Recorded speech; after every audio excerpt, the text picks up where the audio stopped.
Hey guys, in today's video, I'm going to be melting down some scrap brass. And when I say scrap brass, I mean brass from previous castings that didn't work. They were failed casts, and I'm going to try to make this one more time. So I'm going to load this first one into the crucible, bring it out to the furnace, and light up the furnace. Once this one gets hot enough and molten, I'll then add the other one to the crucible.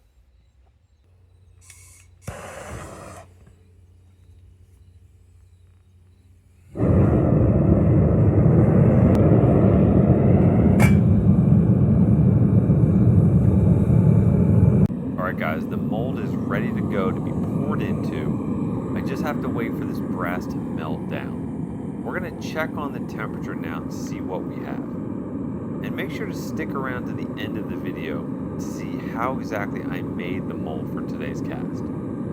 The furnace is about 1800 degrees Fahrenheit. It's very close to melting down. So in the meantime, I'm going to load the other piece of brass on top of the furnace to preheat it before adding it into the molten brass inside of the crucible.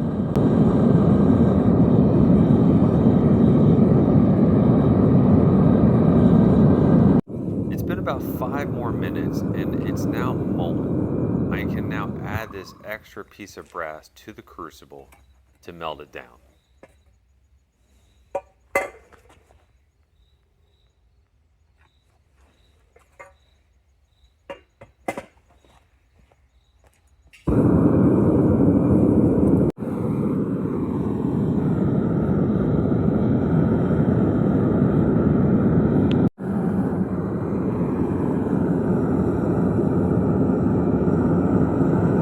The brass is now molten and ready to pour.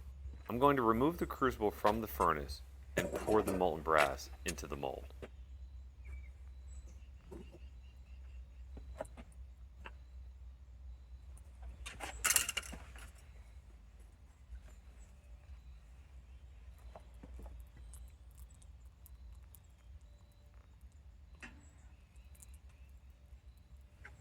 Because I have more brass left over in the crucible, I'm going to place the crucible back into the furnace so it doesn't cool down. I'll then relight the furnace and place a graphite ingot mold over top of the furnace to preheat it before pouring. It's a good idea to always preheat these before pouring molten metal into them. You want to remove any moisture that's inside.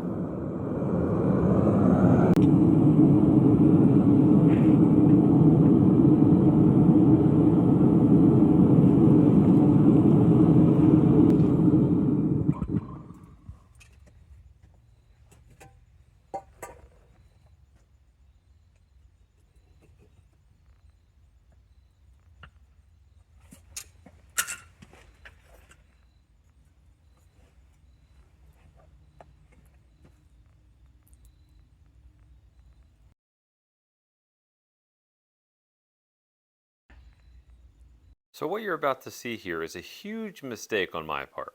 I believe I thought there was less left inside of the crucible.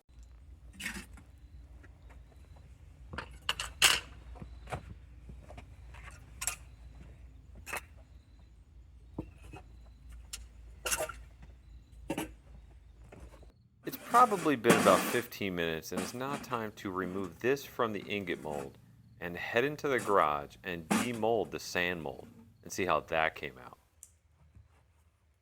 And just as expected, it came out perfect. And like I said before, make sure to stick around to the end to see exactly how I made this sand mold.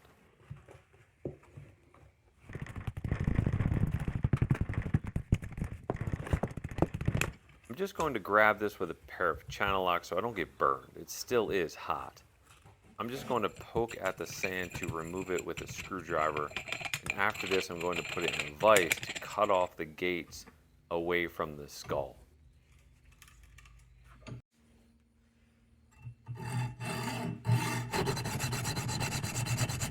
And after a little bit of sanding and polishing, this is what I have left over. I think I'll make another one, but a different design next time using the same exact technique I used for this one. And just like I said in the beginning of the video, now it's time for me to show you how I made the sand mold for this casting. I started out with a foam pattern that I made up on the computer, and I carved it out with my CNC router. Just like you saw, I used a 2-part sand casting flask that I made out of wood. I placed the foam pattern on the bottom of the sand casting flask and buried it with green sand. This is a foundry sand. I'm going to be filling this all the way to the top of this half of the flask, pressing down gently with my fingers to try to not imprint or crush the foam pattern that I have below the sand. The sand does need to be somewhat compacted, or else it'll just fall out of the flask. After I was finished this side and leveling off the top, I then flipped it over and placed the other half of the flask on top of this one. I pressed a sprue into the sand and covered the top of this half of the mold with talcum powder. This is so when I add the other sand to the other half, the sand does not stick to the sand that is in the bottom half of the mold. I spread it around with a soft bristled brush and continued filling this half of the flask with more sand. And this time I took a risk and used my ramming tool, gently compacting the sand, filling this half all the way to the top, scraping it away and pulling out the sprue.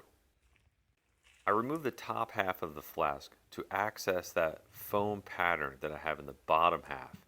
I then cut in 2 runners and a few gates. This is where the molten brass is going to flow into the pattern.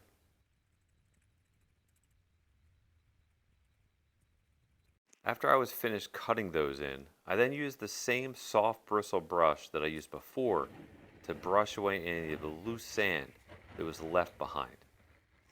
And now I'm going to burn away the foam pattern using a small propane torch.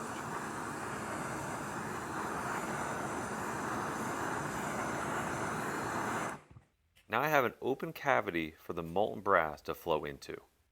And that is how I made the sand casting mold for today's video. Please like and subscribe.